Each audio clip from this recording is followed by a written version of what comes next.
오늘 우리 성경 말씀을 봤습니다만 다시 한번 살아계신 하나님의 말씀을 보시도록 하겠습니다. 사도행전 11장 19절입니다. 제가 읽어드릴 때 잘 보시겠습니다. 그때에 서대반의 일로 일어난 환난으로 말미암아 흩어진 자들이 베니게와 구브로와 안디오까지 이르러 유대인에게만 말씀을 전하는데 그 중에 구브로와 구레네 몇 사람이 안디옥에 이르러 헬라인에게도 말하여 주 예수를 전파하니 주의 손이 그들과 함께 하심에 수많은 사람들이 믿고 주께 돌아오더라. 아멘. 그 20절 말씀을 보십시오. 헬라인에게도 주 예수를 전파하니 누구의 손이 그들과 함께 합니까? 주의 손이 그들과 함께 한다고 했습니다. 그럼 조금 다른 말로 이야기를 드리면은 주님의 크신 창조의 손이, 전능한 손이 나타나서 우리를 도우시고 붙잡아 주시고 함께 할 때에는 어떤 일이 일어날 때냐? 예수님을 전파할 때, 복음을 전할 때 이 손길이 나타난다는 겁니다. 그래서 우리가 여러 가지 예수를 믿으면서 분명히 해야 할 것들이 있습니다. 첫째로는 예수를 믿는 목적이 뭘까? 그리고 교회를 다니면서 자꾸 전도하라고 하는데 그 자꾸 부담스럽게 하려면 목사님 자기나 하지 왜 자꾸 우리 보고 귀찮아 죽겠는데 하라고 할까? 복음 전해야 할 이유가 뭘까?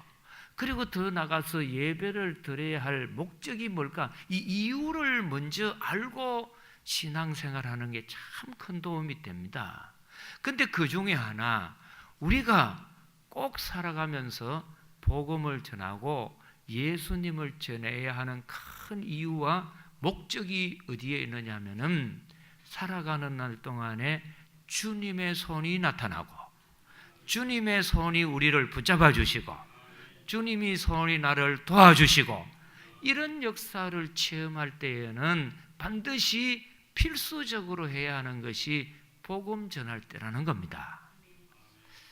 옛날 어른들은 오동나무를 좋아했다고 합니다. 여러 나무가 많은데 왜 오동나무를 좋아했나? 제가 한번 책을 봤더니 오동나무는 가볍고 성장이 빠르고 무늬가 빛깔이 좋고 또 그러면서도 견고하기 때문에 이 가구나 장롱을 만드는 재료로서는 최고가 오동나무랍니다. 그래서 이사할 때 가볍다 이 말이죠. 그리고 빛깔도 좋다는 겁니다.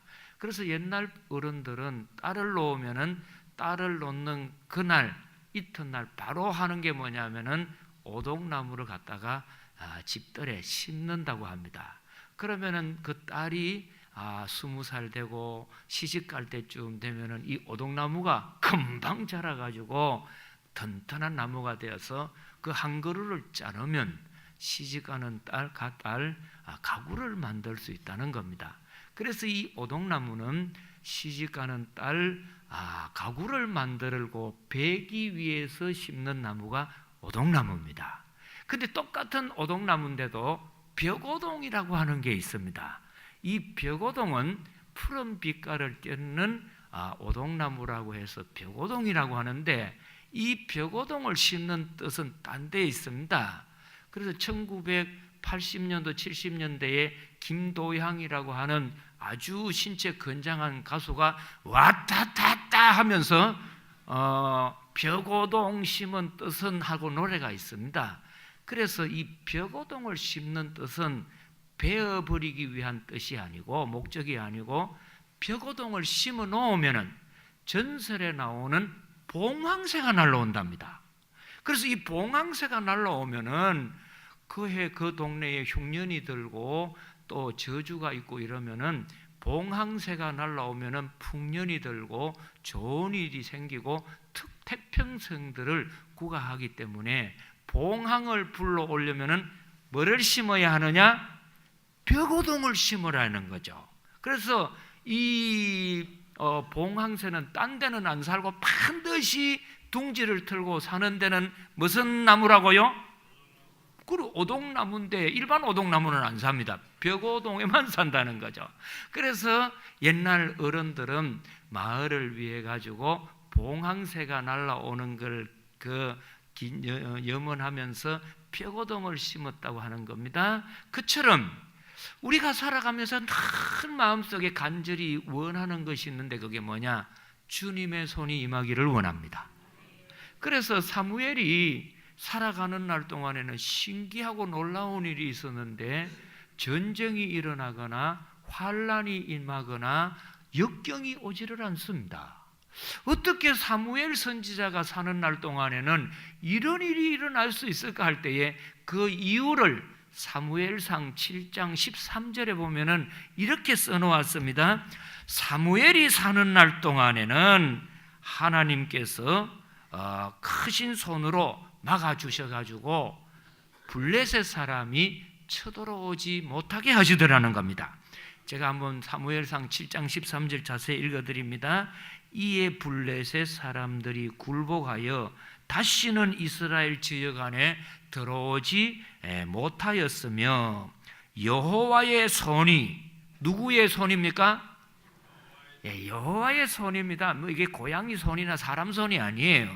여호와의 손이 사무엘이 사는 날 동안에 블레셋 사람을 막으시며, 하나님의 큰 손이 국경을 막아주시는 겁니다.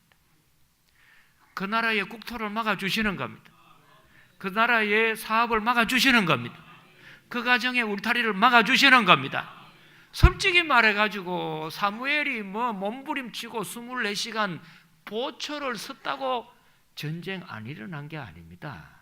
사람은 대단한 것 같지만 자야 됩니다. 자는 동안에는 세상이 어떻게 돌아가는지 모릅니다. 문 밖에 자기 담장 밑 옆에 도둑놈이 왔다 가는지 흉악범이 왔다 가는지 뭐가 왔다 전혀 알 수 없습니다. 그러나 주님의 손이 막아주는 가정은 평안합니다. 주님의 손이 막으시면은 질병도 넘어서지 못합니다. 그래서 사무엘이 사는 날 동안에 평화를 이루었던 이유가 딴 데 있는 게 아니요, 하나님의 손이 막아주셨다. 이 하나님의 크신 손이 이번 대강절로부터 여러분의 가정에 모든 일들을 막아주시고 힘든 일도 막아주시고 역경도 막아주시기를 기원합니다. 그뿐만 아니고 다윗이 참 목동으로서 아버지도 알아주지 않고 어머니도 형제도 심지어는 부인까지도 다윗을 알아주지 않았습니다. 오직 다윗을 알아주고 목동의 신세에서 신분이 수직 상승하도록 왕의 자리를 세워줍니다. 그리고 12지파가 한 지파씩 12그 부족으로 나누어져 가지고 매일 싸우고 다투고 갈등의 고리에 있을 때 그 12지파를 하나로 통일을 만들어 주셨을 때가 다윗이 됩니다. 그래서 이 다윗이 마지막에 나이가 들어가지고 성전 봉헌과 계획을 하면서 하나님 앞에 수없이 많은 재료를 갖다 놓고 뭐라고 고백을 하느냐 하면은 역대상 29장 12절에 보니까 부와 귀가 주께로 말미암고 또 주는 만물의 주제가 되사 손에 권세와 능력이 있사오니 모든 사람을 크게 하심과 강하게 하심이 누구의 손에 있습니까? 주의 손에 있습니다. 그 광고 보면은 쌍화탄 선전하는 사람이 내 손 안에 있나이다 하는데 사람 손에는 기껏 쌍화탕 정도나 잡지 진짜 우리 인생을 크게 하시고 강하게 하실 분은 주님의 손입니다. 참 이 다윗이 고백이 얼마나 놀랍습니까? 그뿐만 아니고 그 역대상 4장 10절에 읽어 내려가시면 야베스의 기도가 나옵니다. 여러분 야베스 찬양 다 알지 않습니까? 야베스는 원래 태어날 때 어머니가 난산을 했습니다. 난산을 한 이후로 어린 시절에는 유약하고 병약한 몸으로 지낼 수밖에 없었어요. 그러다가 늘 안타까워서 이 야베스가 하나님에게 간절히 기도를 합니다. 그리고 그 기도의 내용대로 그가 이제 응답을 받게 되는데, 그때 야베스가 드렸던 기도의 핵심이 뭐냐 하면은 주님의 손으로 저를 도와주십시오. 주님의 손이 저를 도와주시기를 원합니다. 그래서 야베스의 기도가 역대상 4장 10절에 나오지 않습니까? 야베스가 이스라엘의 하나님께 아뢰어 이르되 주께서 내게 복을 주시려거든 나의 지경을 넓혀 주시고, 그러면서 주의 손으로 나를 도우셔서, 주의 손으로 나를 도와주셔서 환난을 벗어나 근심이 없게 해주시기를 원합니다. 자, 살아가면서 근심 없는 사람 누가 있겠습니까? 청와대 가서 좋은 침대에 주무시면 근심이 없겠습니까? 그렇지 않습니다. 제가 역대 대통령 청와대에 들어가고 난 뒤에 처음에는 좋아가지고 잠을 못 자고, 한 달, 두 달, 3달, 석 달 지내고 나니까 근심 걱정이 많아가지고 잠을 못 자서 수면제를 안 먹으면 잠이 안 온 때가 많았다고 합니다. 청와대 들어간다고 여러분 팔자가 구자로 늘어나는 게 아닙니다. 환난을 벗어나 근심이 없는 삶이 되시기를 원하면은 내 삶에 누구의 손이 도와야 합니까? 주님의 손입니다. 그러면 교회가 부흥을 하려면 어떻게 해야 하냐? 물론 전도도 많이 하고 교회 건물도 잘 지어야겠지만 가장 중요한 것은 오늘 이 본문 말씀을 보십시오. 안디옥 교회에는 예수를 전파하니 주의 손이 나타나서, 누구의 손이 나타납니까?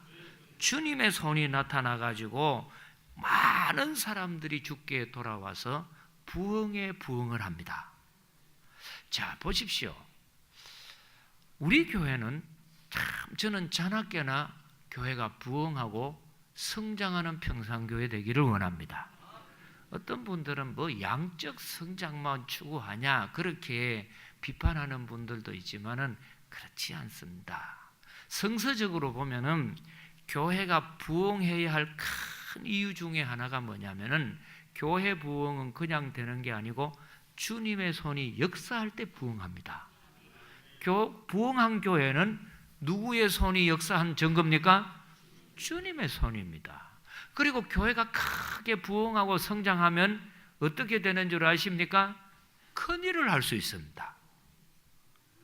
지금 대구에는 1600개 정도 교회가 있습니다. 근데 그 교회 가운데 80% 교회가 100명에서 200명 못 넘습니다.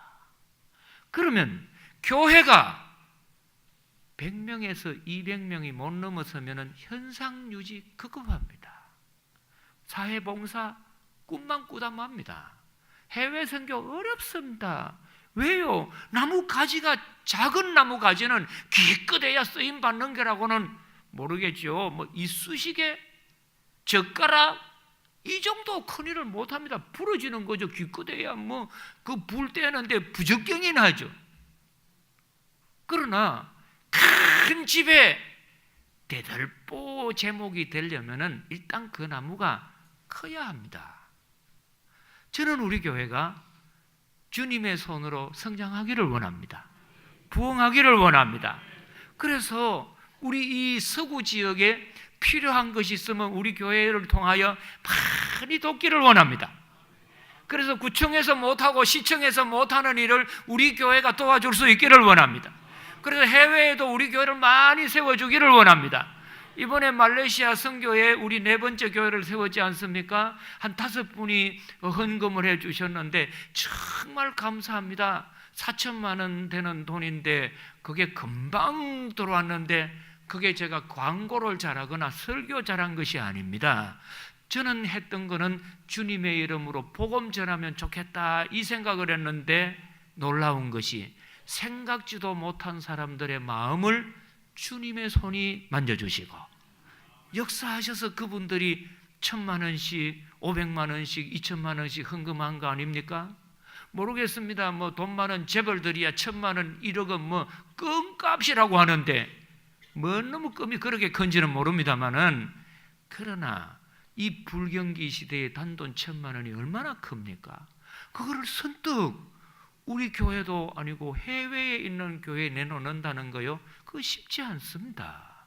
이런 것이 될 때에는 반드시 그 배후에는 누구의 손이 역사하느냐? 주님의 손입니다.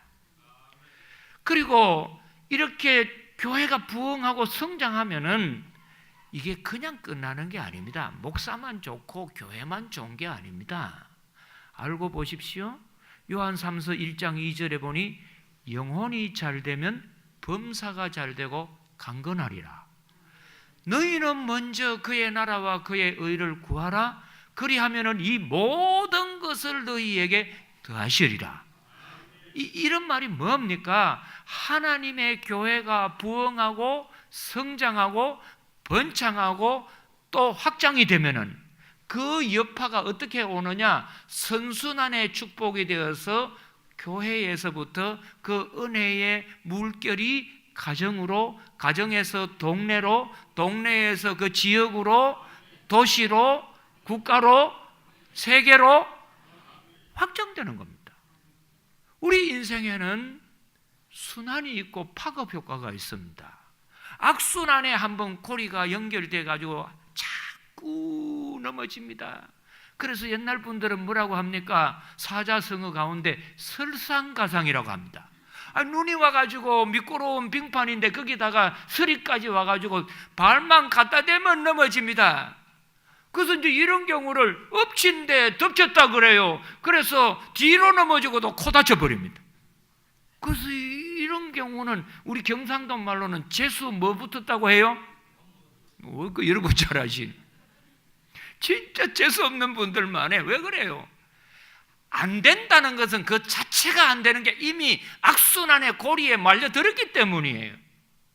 탕자가 집을 나가니까 그때부터는 흉년이 들고 기근이 들고 하나씩 안 되는 거, 그 고리가 연결되어 가지고 돼지 지어먹는 짐승 같은 신세로 전락하는 것 아닙니까? 그런데 그때의 선순환의 축복의 고리가 언제입니까? 아버지 집에 돌아가야겠다. 아버지 집으로 내가 가야겠다. 그럼 하나님 편으로 딱 돌아서는 순간에 아버지가 나와서 환영을 해줍니다. 옷을 입혀줍니다. 신발을 신겨줍니다. 가락지를 끼워줍니다. 눈치 없이 가만히 있으면 한 100가지 합니다. 옷을 입혀줍니다. 먹을 걸 갖다 줍니다. 계속 좋은 일이 이어지는 것을 무슨 순환이라고 합니까? 선순환의 고리가 어디서부터 시작이 되느냐? 예수님을 전할 때부터입니다. 복음을 전할 때입니다. 여러분 인생이 잘 되시려면은 돈을 구하기 전에, 인맥을 구하기 전에, 세상을 구하기 전에 하나님 손길이 구하기를 원합니다. 근데 그 하나님의 손길은 마치 뭐 같아요? 봉황새는 반드시 소나무를 심어도 안 되고 밤나무를 심어도 안 되고 오동나무도 안 되고 왔다 땄다 뭘 심어야 돼요? 벽오동 심어야 오는 것처럼 하나님의 큰 손이 나타나 돕는 교회, 돕는 가정, 돕는 인생은 뭐를 할 때냐? 예수를 전할 때, 복음을 전할 때. 할렐루야. 그러면 오늘 이 본문을 보시면은 이때 안디옥 교회 성도들이 어떤 자세와 어떤 믿음으로 복음을 전하느냐 하면은 세 가지 요인이 있습니다. 그래서 이 세 가지 요인을 잘 여러분 깨달으시고 마음에 잘 박힌 목같이 새기셔서 꼭 남은 여생은 하나님의 손에 인도받기를 원합니다. 첫 번째로 19절에 보니까 진짜 하나님이 돕는 성도들의 특징이 뭐냐? 그때의 스데반의 일로 일어난 환난으로 말미암아 흩어진 자들이 베니게와 구브로와 안디옥까지 이르러 유대인에게만 말씀을 뭐 한다고요? 전하는데 이때 이 사람들은 어디에서 온 사람이냐면은 성령 충만한 예루살렘 교회 성도들이 환난과 핍박이 와가지고 피난 가고 도망을 갔던 사람들이 바로 이 안디옥 교회에 모였던 성도들입니다. 지금 이 사람들이 그냥 온 게 아니고 예수를 믿었다고 하는 한 가지 이유 때문에 모진 핍박, 모진 박해, 모진 환난을 당했습니다. 그러면 우리에게는 이런 질문이 생깁니다. 이상하네. 성령 충만한 하나님의 교회에 왜 핍박이 올까? 그 정도 핍박도 하나님이 못 막아주시는 무능한 하나님이신가? 그 정도 환난도 못 막아주는 하나님이 연약하신 분이고 힘이 없는 분인가? 이런 생각이 들기 쉽습니다만은 하나님께서 들어 쓰실 때는 반드시 옥석을 구분합니다. 이게 진짜인지 가짜인지 알곡인지 쭉정인지를 구분해 볼 때에 하나님이 활용하는 방법이 뭐냐? 불같은 시험을 주시고 어려움을 주시고 역경을 줍니다. 그래서 그때에 다시는 나는 예수 안 믿겠다고 이렇게 하면서 헌신짝처럼 예수 믿는 거 던져버립니다. 왜요? 환경적으로 불편하니까, 너무 손해가 많으니까. 그래서 이런 사람들은 다 쭉쭉이 같이 하나님이 버려버리시고 진짜 옥석같이 참된 성도들은 들어서 하나님이 돕습니다. 우리나라의 연세대학교 초대 총장 되시는 백낙준 박사님, 그분이 예일대학에서 박사학위를 받지 않습니까? 그리고 돌아와서 연세대학 총장님 되시고 문교부 장관 되시고 이승만 대통령 때에 국무총리 후보까지 올라갑니다. 그리고 서울 영락교에 계셨던 한경직 목사님이 출타를 하실 때 반드시 대신해서 설교를 맡겼던 분이 백낙준 박사님이세요. 우리는 그냥 그분이 교수고 학자로만 알고 있고 정치가로만 알고 있지만 아닙니다. 그분의 박사학위 논문이 뭐냐면은 한국 선교사에 대해서 기록을 하고 목사님이세요. 그래서 백낙준 목사님은 영락교회 협동 목사님이셨어요. 이분이 박사학위 논문을 받았을 때에 그 논문의 내용이 뭐냐면은 한국의 교회가 성장하게 되고 하나님의 큰 손이 도왔는데 그때에 무슨 일이 일어나느냐? 개화기 때 신문화와 서양의 문물을 받고 교회에 오니까 신문화를 받고 덕을 보고 유익이 되니까 너도 나도 우죽순같이 교회로 왔습니다. 그래서 어느 게 진짜인지 가짜인지를 모르다가 105인 사건이 탁 일어나가지고 막 어려움이 왔을 때 백낙준 박사님의 논문에 보면은 두 가지 교인이 있다. 개화기 때에 교회를 이용하고 예수를 이용하기 위하여 왔던 개화기 교인이 있었다. 또 한 사람들은 어떤 핍박과 환난이 와도 조금도 자기들의 믿음이 변치 않고 금같이 변함없는 믿음으로 끝까지 믿음 생활했던 십자가의 그리스도를 믿는 변화된 성도들이 있었다.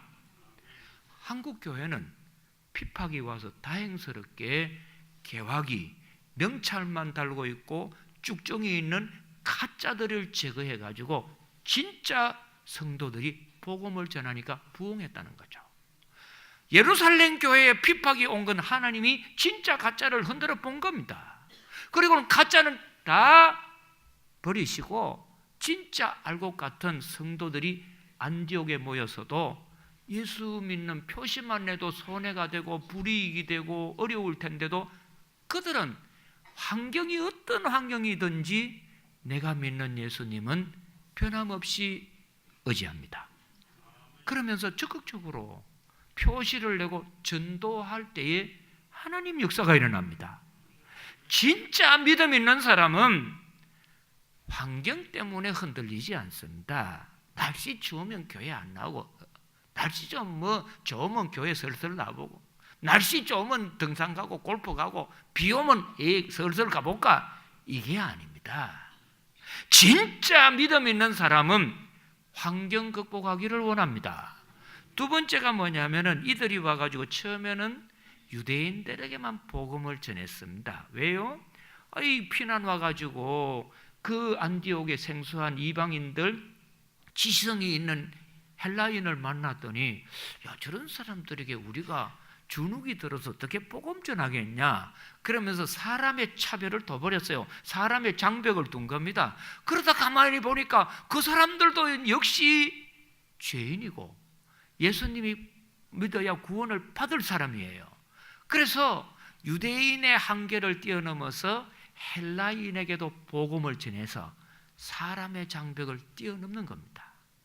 복음을 전할 때에 많은 분들이 주저주저하는 이유가 있습니다. 그게 뭔 줄 아세요? 첫째, 자기보다 많이 배운 사람 앞에는 괜히 기가 죽어 입도 빵긋 못합니다. 두 번째로, 돈 많은 사람 앞에는 기가 죽어 꼬리 내려버립니다. 저 사람한테 내가 예수 믿으라고 했다, 니나 잘 믿으라, 이 소리 안 하겠습니까? 그래서 미리 고만 이런 장벽을 가지고 말을 못하다가, 그게 아니야, 복음은 모든 사람에게 필요하구나, 그러면서 사람의 장벽을 뛰어넘어서, 보세요, 19절 뒤편에 보면은 유대인에게만 말씀을 전하는데 그 중에 구보로와 구레네 몇 사람이 안디옥에 이르러 누구에게도 전도합니까? 헬라인에게도 하니까 복음 전도는 모든 사람에게 필요합니다. 사람의 장벽도 뛰어넘기를 축복합니다. 그러면서 21절에 보니 주의 손이 그들과 함께 하심에 수많은 사람들이 믿고 주께 돌아오더라. 이 말씀은 뭐냐면은, 세 번째로, 내 삶의 목적은 이제는 주님에게 있는 것이다. 나는 돈을 벌어야 할 목적이 어디에 있느냐? 복음 전하기 위해서다. 내가 건강해야 할 목적이 뭐냐?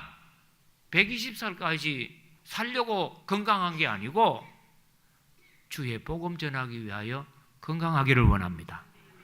공부해야 할 목적, 내가 잘 살아야 할 목적, 앞서가야 할 목적이 나에게 있는 게 아니고 복음 전하기 위해서 살면서 예수 전하기 위하여, 예수님 영광을 위하여 하기를 원합니다 하고 목적을 둘 때 하나님이 손이 덥습니다. 우리나라 초대 대통령 이승만 대통령 일대기 자서전을 읽어보지 않습니까? 이 이승만 대통령은 일찍 신문화를 받아들이고 해가지고 24살 때에 운동을 합니다. 무슨 운동을 했습니까? 왕정을 폐위시키고 민정으로 나가자, 왕의 독재권을 벗어버리고 백성들에게도 언론과 자유를 줘가지고 민정정치를 해야 된다. 그래서 왕정정치에서 민정정치로 바꾸자고 앞장을 서서 고종황제 때 했다가 발각이 됩니다. 24살에 가장 감옥 가운데 혹독한 감옥 한성 감옥에 들어갑니다.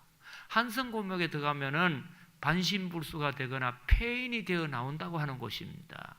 그래서 원래 왕정시대에 제일 무서운 것이 반란죄인데, 반란죄의 명목으로 들어가면 99%가 사형입니다.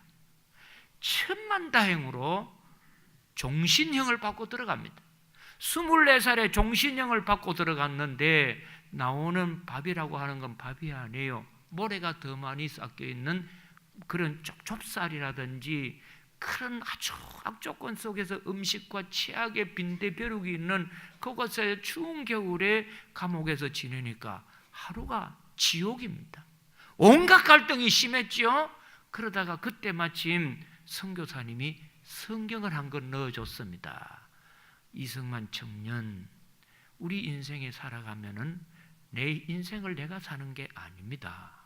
진짜 인생을 바로 살려면은 하나님 손이 도와줘야 합니다. 하나님 손 어떻게 돕습니까? 왕의 손도 아니고 주님의 손이 돕는데 성경 보십시오. 그리고 딱 보니까 오늘 본문 예수를 전하니 주의 손이 나타나셔서 돕는 역사가 일어나는 겁니다. 그래서 성경을 계속해서 이 이승만 청년이 말이죠, 수십 번 보고 성경이 다 헤어질 만큼 하고 나중에 보면 이승만 대통령이 성경을 암송했다고 합니다. 그리고서는 탁 깨달은 뭐냐? 주님의 손은 그냥 나타나는 게 아니고 반드시 뭐 할 때 나타난다고요? 뭐 할 때 나타납니까? 예수를 전할 때. 자, 우리 2층에 계시는 분은 높은 분들인데 주님의 손이 언제 나타납니까? 한 분도 말씀을 안 하시는데 복음 전할 때입니다. 전도할 때입니다. 그래서 내 이 지옥 같은 감옥에 살 길이 주님의 손이 나를 돕는 것이다 싶어가지고서는 전도를 밖에 나가서 할 거 아니다. 감옥에서부터 해야겠다고서는 그때부터 주님의 손이 나타나 자기 인생을 좀 도와달라고 전도를 하기 시작했습니다. 그래서 그 감옥에서 전도한 사람들이 누구냐면은 우리 한국에 계신 교회 또 개화기에 독립운동을 앞장섰던 이상재 선생님이라든지 홍재기, 김성직, 유성준 이러면서 그 감옥에서 우리 한국의 독립운동을 할 때에 주축이 되었던 기라성 같은 40명을 전도합니다. 40명을. 그래서 한국의 그 당시에 최고의 전도왕이 누구냐? 이승만 대통령. 심지어는 이제 이 감옥에 이제 종신형을 살아야 되는데 그래서 이제 전도를 하고 한 번은 기도하는데 갑자기 주님의 손이 임하는 느낌이 들었습니다. 갑자기 자기 있는 그 감옥 안이 환해지는 겁니다. 마치 다메섹에서 사도 바울이 낮 12시에 태양볕 말고 주님의 신성의 빛을 체험하듯이 감옥 안이 환해지면서 주님의 손이 돕는 역사가 일어나고 복음의 영감을 받습니다. 그리고서는 종신형 되는 그 이승만 대통령인데 6년 반만 하고서는요 풀려납니다. 인맥도 재산도 없는 분인데 놀라운 것이 뭐냐? 복음을 전할 때 하나님의 손이 밖에서 역사해 주셔가지고 그리고서는 도저히 가기 어려운 전과자임에도 미국 유학의 길을 올라갑니다. 미국에 가가지고도 하나님의 손이 도우려면 도움을 받으면 내가 전도하는 게 미국 교수들 보고 만나는 학생들 보고 전도만 합니다. 그래서 그 유명한 대학에 박사학위를 받지 않습니까? 그리고 한국에 와서 하나님이 도우심으로 초대 대통령이 됩니다. 그때 이승만 대통령은 우리 대한민국은 하나님이 도와주시는 나라가 되기를 원한다. 그래서 우리 애국가를 보셔도 동해물과 백두산이 마르고 닳도록 누가 도와줘요? 하나님이 도움을 받으려면 이 나라가 예수 믿는 나라가 되어야 한다. 그 애국가 내용이에요. 우리 대한민국은 원래 출발이 기독교 국가, 예수님을 전하고 복음 전하는 국가가 되므로 하나님이 도와주는 나라가 되기를 원합니다. 이게 초대 건국이에요. 그래서 제1회 건국 때 국회가 시작이 되었을 때 기도로 시작합니다. 기도로 마치는 나라입니다. 분명한 것은 우리 성도님 남은 여생에 여러분들의 삶의 목적이 복음 전도가 되기를 원합니다. 영혼 구원이 되기를 원합니다. 그러면 하나님의 돕는 역사가 임할 줄을 믿습니다. 하나님 아버지, 오늘 저희들 삶의 목적이 분명하기를 원합니다. 환경에 흔들리지 말게 하시고 사람에게 흔들리지 말게 하시고 믿음의 주요 온전케 하시고 예수님을 전할 때 큰 손이 돕는 것처럼 남은 여생 주님의 손이 도와주시고 인도하여 주시고 붙잡아 주옵소서. 예수님 이름으로 기도드리옵나이다. 아멘.